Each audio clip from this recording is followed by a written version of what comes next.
مله و دنگبیجی گلیه گویان عبدالقادر لی ناویوی سیقولی عبدالقادر عبدالحکیمه اجدیکاوی را دبیجن نعاما شیخ ایسف.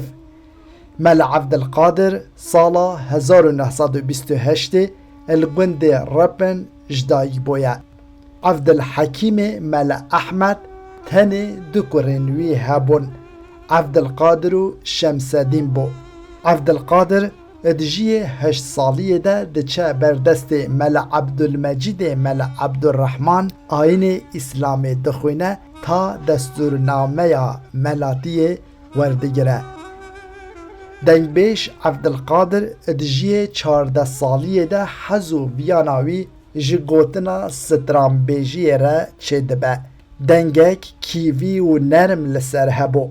وقتی قرآن دخواند ده حز دکر گهدار بکی. وقتی ستراند گوت مروف لبردنگوی مزد بو.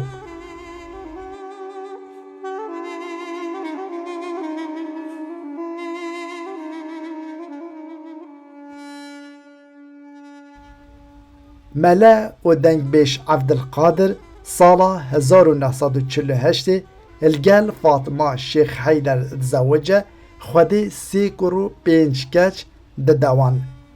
لدرداری سال 1952 را به مبستا جین و جیارا خواه قصدا باشور کردستان دیگه ادچتا گند سنحت جهوارده به.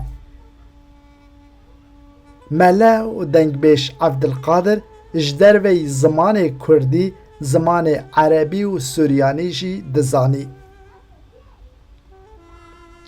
دنگبیش عبدالقادر سالا 1956 دشرکی جواکی ده بخلطی به درب تفنگ جلنگ راست بریندار ده به بو حتای سقدمینه.